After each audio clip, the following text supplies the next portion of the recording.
Hello and welcome back to Candy Lane, where we hope to bring you closer to the school on the hill. I'm Matthew Van Zyl, your host, and today I'm joined with a giant of a man, a natural leader, and none other than the Candy's captain himself, Jason van der Merwe.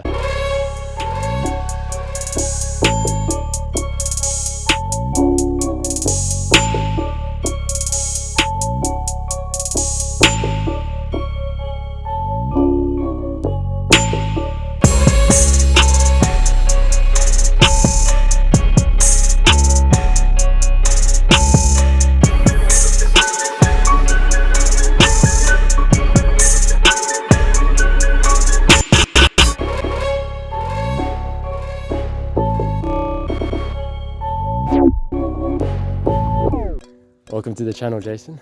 Thanks for having me. Awesome. Jason, to start things off, what war cry gets your adrenaline pumping the most? For me, I think suppose off the field, when I'm singing it with the school, Fields of Gold or Jerseys of Green. When I'm on the field, hearing Swing Low probably gets my adrenaline pumping the most. Awesome. Jason, are you superstitious before you walk onto the field? Do you put your right boot on before your left? No, surprisingly, I don't do any of that. But one thing I do before every single match is on my left wrist, on the upper side of my wrist, I write AO1, which stands for Audience of One. So no matter who's in the crowd, no matter who's out there, whenever I step on the field, I play for one audience member, and that's God. I just feel that on my wrist is a reminder of why I play, and it's sort of every single game I do it beforehand, so it helps. That's awesome. Not only a true leader, but a warrior of God too. Jason, not only are you the captain of the Candies, but also the Chipmunks, the first team water polo team. What do you think is the greatest leadership quality someone can possess? I think one of the greatest leadership qualities someone can possess is probably the ability to delegate.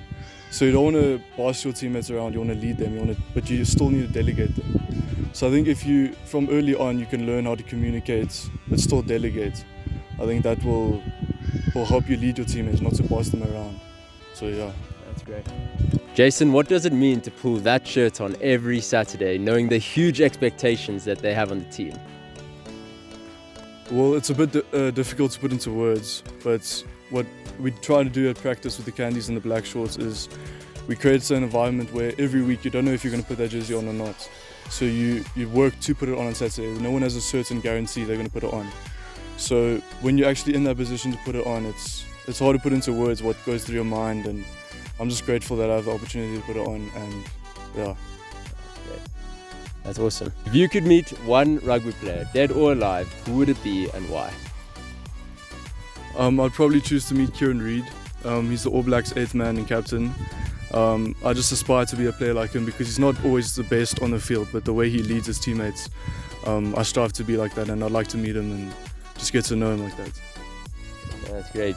Jason, in a rugby match, there's loads of moments where there's pressure. Do you cope well under pressure? I think I never used to, but I think this year I think I'm going to cope well, especially with my teammates, Josh and Justin. We're always together around the field somewhere at the scrum or whatever. So I think us three together, we help each other cope well under pressure. Yeah, that's great. Teamwork makes the dream work. Is there a historic matchup that you, as Jason van der Merwe, want to win this upcoming year? And who is it? Well, I wouldn't mind beating Paul Roos. Obviously, that's a huge game coming up. But I think as a historical matchup with the history between the two schools, I think Maritzburg College, home and away, getting a win there will be amazing. So I look forward to wearing the white jersey and hopefully putting on a good performance. Yeah, and I remember last season at Maritzburg when they pulled on their white jerseys, it was something really awesome, and all the boys are really stoked. And we have high expectations, and we're sure you guys are going to match those. On average, the Candies produce more of a crowd than most of the soccer teams in South Africa. What do you have to say to those fans, near and far?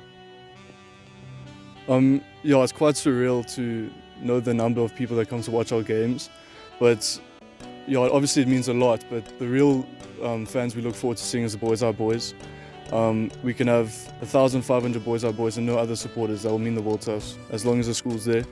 But all the outside supporters, it means a lot, and obviously we thank them after the game. But yeah, when we run out there and we see the crowd, we just try to stay focused, but sometimes it's just hard to keep your mind off it. Yeah. No, it's like a whole mini stadium here on Saturday, so come down and watch the boys. Jason, you have played rugby for many years of your life. What qualities does it take to be a good rugby player? I think not only do you have to actually have hard work, but you actually have to love the sport. It's hard to be good at something if you don't love it. So what for me is, I love playing rugby, but not only just playing the sport, I love playing for the school. So that for me, I think, puts me up there as a good player, and I continue to use my work ethic to help me get better. That's great. Jason, other than to look really cool, why do rugby players put tape around their head? Well, I don't see the backline needs to wear it, but I know the forwards wear it because at the scrums and the lineouts, obviously your head's in there and your ears actually burn and like they become really red and they like swell. So I think the tape just keeps it there and it keeps it, obviously safety as well. Okay, that's cool.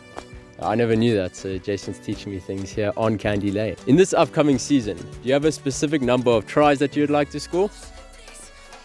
Me individually, no, I don't. But as a team, I do have a goal for us as a team. I think we need to score as many team tries as possible, especially at home, because that's just the way the Candies operate. You don't want to have a team full of individuals scoring individual tries. So obviously it would be nice for me to get my try count higher, but as a team, I think if we can score more individual tries, that will benefit us.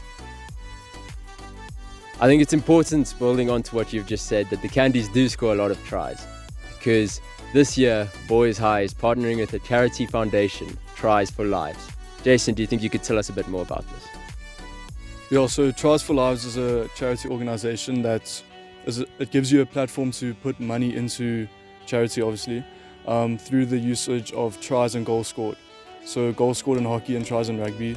For every try, you can donate 2 rand. So on the day, if Boys High scores 30 tries, it's 60 rand that you donate, and vice versa for hockey. So basically, Mfundu and Donald are 2 boys that are needing prosthetic limbs, and we are going to raise 200,000 rand, roundabout, to pay for their prosthetic limbs. And we aim to do this before the end of the season.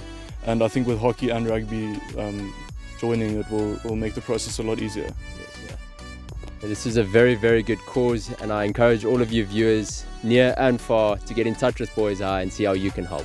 Jason, it has been an absolute privilege to chat with you today. Thank you so much. We'll be backing you all the way for this upcoming season, and best of luck. Thank you.